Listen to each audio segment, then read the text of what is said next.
नमस्कार, स्वागत है आप सभी का मेरे और आप सबके अपने YouTube चैनल इंग्लिश जंक्शन में। आज हम लोग यूनिट 4 पढ़ने वाले हैं। यूनिट 4 यूनिट 3 का ही नेक्स्ट पार्ट है। यूनिट 3 में हम लोगों ने प्रेजेंट कंटिन्यूअस के बारे में पढ़ा। अभी हम लोग यूनिट 4 में प्रेजेंट कंटिन्यूअस के क्वेश्चन को पढ़ेंगे, यानी उस प्रेजेंट कंटिन्यूअस में क्वेश्चन कैसे लिखे जाते हैं या क्वेश्चन कैसे बनाए जाते हैं। हम लोग यूनिट 1 और 2 में पढ़ चुके थे कि बी वर्ब यानी इज एम आर का यूज़ हम लोग कौन कौन से प्रोनाउन के साथ कौन कौन से नाउन के साथ करते हैं, और जब उसको क्वेश्चन के रूप में लिखते हैं तो इनका पोजीशन क्या होता है। तो अभी आप जो देख रहे हैं ये बिल्कुल यूनिट 2 की तरह मिलता जुलता आपको बॉक्स दिखाई देगा।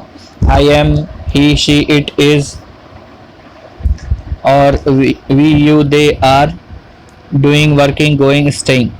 तो जब भी हम लोग आई का यूज़ करेंगे तो उसके साथ एम, ही, शी, इट का यूज़ करते हैं तो उसके साथ इज, वी, यू, दे का यूज़ करते हैं तो उसके साथ आर का यूज़ करते हैं, और उसके बाद ING form of the verb यानी fourth form of the verb का यूज़ करते हैं। इसे हम लोग प्रेजेंट पार्टिसिपल के नाम से भी जानते हैं, जीरेंट के भी नाम से जानते हैं। जब आईएनजी फॉर्म वाला वर्ब की तरह काम करता है तो इसे वर्ब कहते हैं, और जब ये नॉन फाइनाइट की तरह काम करता है तो इसे हम लोग जीरेंट और पार्टिसिपल के नाम से जानते हैं। उसकी चर्चा हम लोग आगे के चैप्टर्स में करेंगे।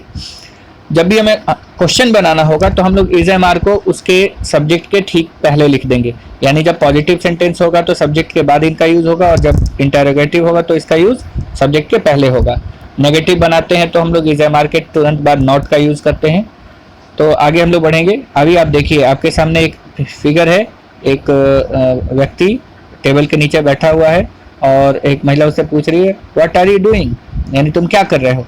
आप देख सकते हैं पहले WH वर्ड है, उसके बाद आर है, तब यू है, तब डूइंग है।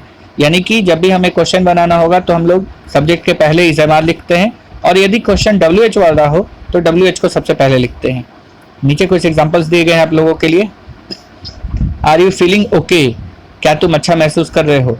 Yes I am fine thank you. Is it raining, क्या वर्षा हो रही है। येस टेक एन अम्ब्रेला, हाँ हो रही है, एक छाता ले लो। Why are you wearing a coat, it's not cold, तुमने कोट क्यों पहना हुआ है, अभी तो ठंड नहीं है। What is Paul doing, he is reading a newspaper, Paul क्या कर रहा है, तो वो एक न्यूज पेपर पढ़ रहा है। Look there is Shelly, where is she going, देखो वो शैली है, वो कहाँ जा रही है। Who are you waiting for, तुम किसकी प्रतीक्षा कर रहे हो। आर यू वेटिंग फॉर सुई, क्या तुम सुई की प्रतीक्षा कर रहे हो। तो आप देख सकते हैं किस प्रकार इज एम आर का यूज़ और उसके साथ आईएनजी वाले वर्ब का यूज़ किया गया है, और बीच में सब्जेक्ट का यूज़ किया गया है।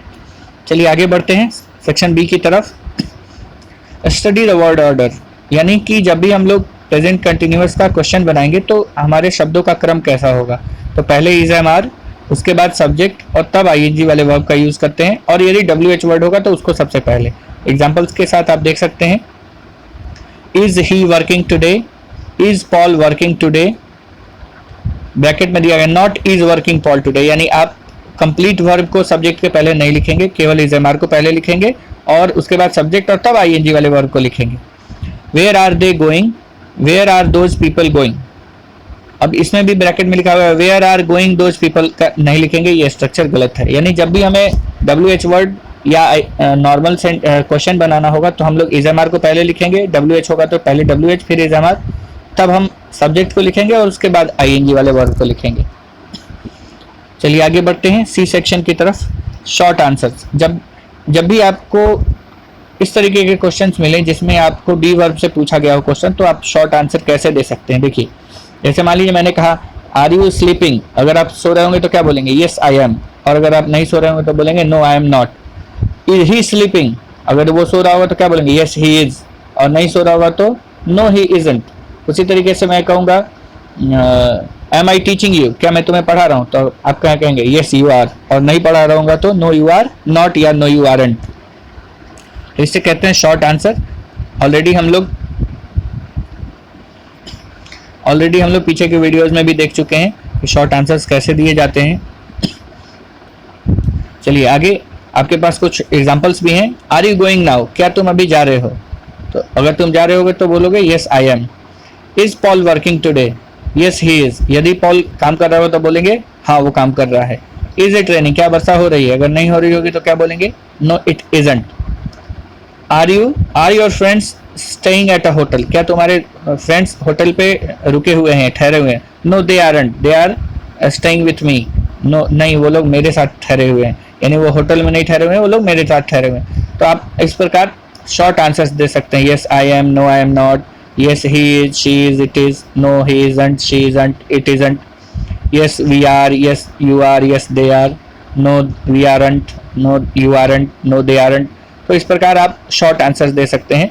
उम्मीद करता हूँ कि ये चैप्टर आपको अच्छे से समझ में आया होगा और इस प्रकार हम लोग प्रेजेंट कंटिन्यूअस के क्वेश्चन को सीख चुके हैं। फिर इसके बाद अगले यूनिट में मिलते हैं हम लोग, यूनिट 5 में। तब तक आप इसके सारे क्वेश्चंस को बनाइए। मैं क्वेश्चन वाला पेज आपके सामने कर देता हूँ ताकि आपको पता चल जाए कि आपको यूनिट 4 के एक्सरसाइज में करना क्या है।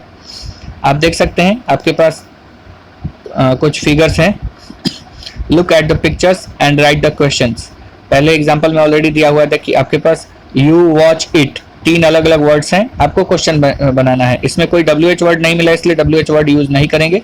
तो हम लोग जानते हैं कि हम लोग इज एम आर का यूज शुरू में करेंगे, तो यू के साथ आर लगाते हैं, तो आर पहले लिखेंगे, फिर यू, और तब उसके बाद वॉच का ING फॉर्म वॉचिंग, और तब इट आपका object, are you watching it. तो आप देख सकते हैं उसने क्वेश्चन बनाया और रिप्लाई भी उसको मिला, no you can turn it off, यानी तुम इसे बंद कर सकते हो, मैं टीवी नहीं देख रही हूँ। बाकी आपके पास क्वेश्चन नंबर 2, 3, 4, 5, 6 है। आप देखिए कि इसमें जो वर्ड्स दिए गए हैं, इन वर्ड्स को किस प्रकार प्रॉपर अरेंज करेंगे, इज एम आर लगाएंगे, इज एम आर में से क्या लगाएंगे, और कौन सा एक्चुअली में इसमें वर्ब है और उसमें ING लगा के कैसे बनाएंगे। और आप इसको बनाइए, प्रैक्टिस कीजिए। आगे बढ़ते हैं 4.2 की तरफ। 4.2 में भी आपको कुछ पिक्चर्स दिए गए हैं, लेकिन उस पिक्चर के साथ आपको कुछ वर्ब्स भी दिए गए हैं। Cry, eat, go, laugh, look at, ETC, और एक रीड है, सॉरी।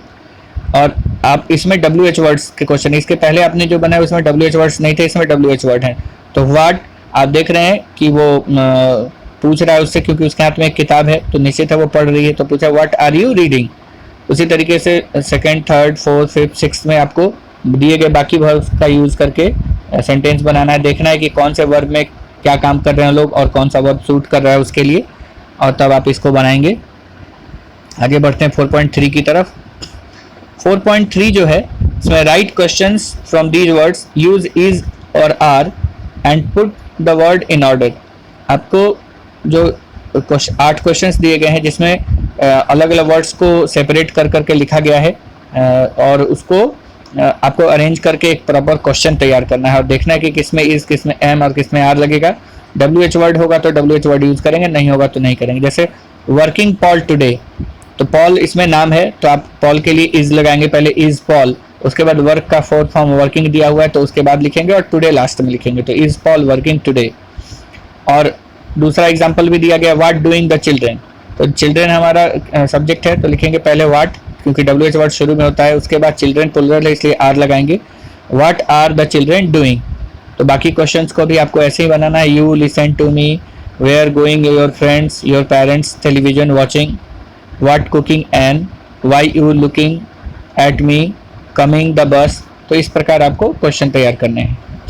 आखिरी सेक्शन है 4.4, इसको शॉर्ट आंसर लिखने हैं। अभी मैंने आपको बताया जस्ट शॉर्ट आंसर्स कैसे दिए जाते हैं, yes I am, no I am not. तो सारे क्वेश्चंस को देखिए और जो भी इसमें से आप कर रहे हैं उसके लिए आप येस आई एम, और नहीं कर रहे हो तो नो आई एम नॉट, या दूसरा अगर प्रोनाउन होगा जैसे इट से होगा, यू से होगा, तो आपको उसके अकॉर्डिंग, जैसे yes it is, no it isn't, yes you are, no you aren't, yes we are, no we aren't, इस तरीके के शॉर्ट आंसर्स आपको लिखने हैं।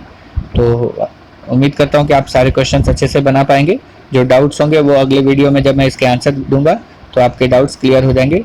तब तक के लिए धन्यवाद।